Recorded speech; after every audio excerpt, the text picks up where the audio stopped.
Good evening and welcome to Kini News. Inspector General of Police Abdul Hamid Bador said that allegations of a cartel within the police force will be addressed. He also announced that he wants to eradicate what's called the Blue Code of Silence in the police. What's that? Let's find out.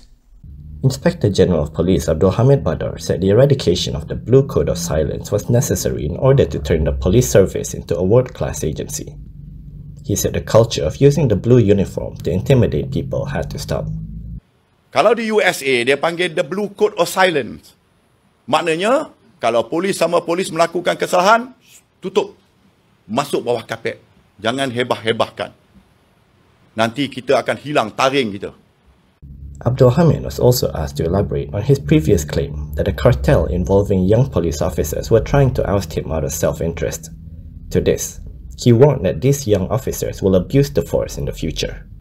He also claimed that there were retired police officers who were trying to throw their weight around.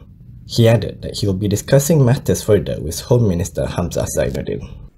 Just yesterday, de facto Law Minister Taqiyuddin Hassan maintained that the government is functioning well even though Parliament has been suspended. This led to comments from several leaders today, including DAP Secretary General Lim Guan Eng. DAP Secretary General Lim Guan Eng has questioned how the government can be functioning well when only 2 out of 3 branches of the federal constitution have been allowed to operate. He said, for the government to function, all 3 branches, namely Parliament, the Executive, and the Judiciary, should function as a check and balance. He added that suspending Parliament is an act of treachery against parliamentary democracy. He said this in response to de facto Law Minister Taqiyuddin Hassan, who had maintained that the government is functioning well even though Parliament has been suspended, through an emergency proclamation that came into force on January 11th. Guan Eng also commented on Taqiyuddin's remarks that during a separate emergency in 1969, Parliament did not sit for 2 years. He said, the Yang di-Pertuan Agong has declared that the present emergency proclamation only deals with the COVID-19 public health crisis and does not prevent Parliament from meeting and functioning normally, and failing to obey the King is a clear act of lèse majesté. Guan Eng pointed out that schools, business, courts, and even sports stadiums are allowed to open, and there should be no reason for Parliament to remain shut. He added that there would be no point in vaccinating all MPs if they are prohibited from exercising their duties and powers. He said, Taqiyuddin should perform his duties according to the rule of law, and not act contrary to the federal constitution and the wishes of the king. Constitutional expert Abdul Aziz Bari also commented on the issue, and he focused on Taqiyuddin's remarks that during a separate emergency that happened back in 1969, Parliament did not sit for 2 years. Constitutional expert Abdul Aziz Bari said it was a bad decision not to call Parliament in 1969, and the decision should not be followed now.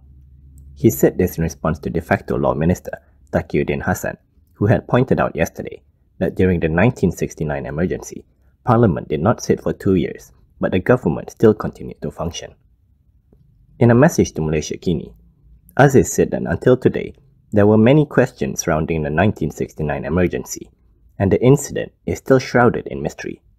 This included who had advised the then Yang di-Pertuan Agong to declare an emergency and on what grounds.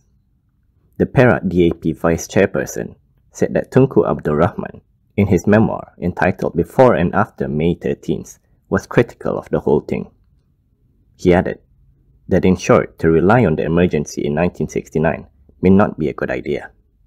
Yesterday, Taqiyuddin had maintained that the government is functioning well even though Parliament has been suspended through an emergency proclamation that came into force on January 11th. Taqiyuddin reiterated that Parliament will only sit when the emergency expires in August. However, he also acknowledged that the emergency ordinance allowed Parliament to be convened at any time deemed appropriate by the Yang di-Pertuan Agong. A horrific accident claimed 3 lives and left a motorist with serious injuries after a construction crane collapsed along the Sungai Besi Ulu Klang Elevated Expressway or SUK. This wasn't the first accident involving the project, so now we'll take a look at some other mishaps that happened over the past 2 years. The Sungai Besi Ulu Klang Elevated Expressway or SUKE is a 24.4-kilometer 3-lane highway that runs from Sri Petaling to Ulu Klang. Construction for the highway was approved to commence in 2016. It was scheduled to be completed by 2019. However, the implementation of the project was delayed. The highway is built by Prolintas, a company wholly owned by Permodalan Nasional Berhad. Throughout the construction, many local residents have been protesting about the project due to safety and environmental concerns. Here is a chronology of previous SUKE highway construction mishaps in the past 2 years.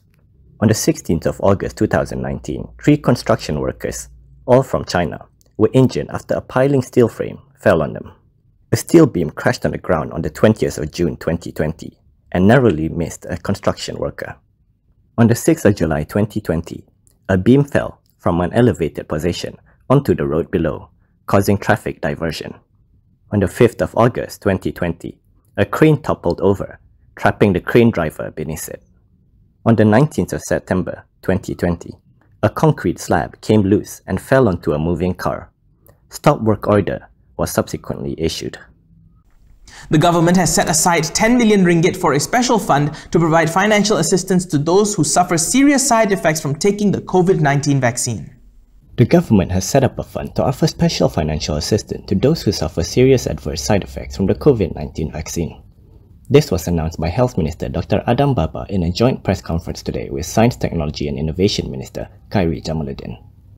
Kerajaan telah bersetuju dengan pemberian bantuan khas kewangan kesan mendarat vaksin COVID-19 pada warga negara Malaysia dan warga negara asing yang mendapat kesan sampingan yang serius setelah menerima suntikan COVID-19 di bawah program imunisasi COVID-19 kebangsaan.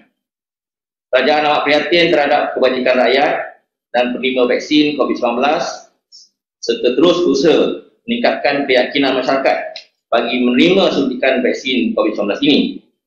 Dr. Adam said vaccine recipients who suffer serious side effects and require long-term hospital treatment due to the COVID-19 vaccination will be eligible to receive up to 50,000 ringgit. 500,000 ringgit will be given in the event of death or permanent disability due to the vaccine. Adam said 3 committees were formed to monitor and evaluate such cases, including determining whether there is a link between the vaccine and any illnesses. Meanwhile, Science, Technology and Innovation Minister Khairi Jamaluddin said there will be a new house-to-house community outreach program handled by the National Disaster Management Agency, or NADMA, in order to do manual registration for the COVID-19 vaccine. He said the targets will be communities that do not have good access to digital devices or the internet so that they can register them manually. And that's a wrap for this evening. For more stories, go on over to kinitv.com. Don't forget, we also post the latest headlines on our social media on Instagram, Twitter, YouTube and Facebook, so follow us there if you want to get the latest news updates. Before we go, if you want to support the independent media, do consider a subscription to malaysiakini.com. Go to our subscription page on Malaysia Kini and you can see some attractive deals waiting for you right there.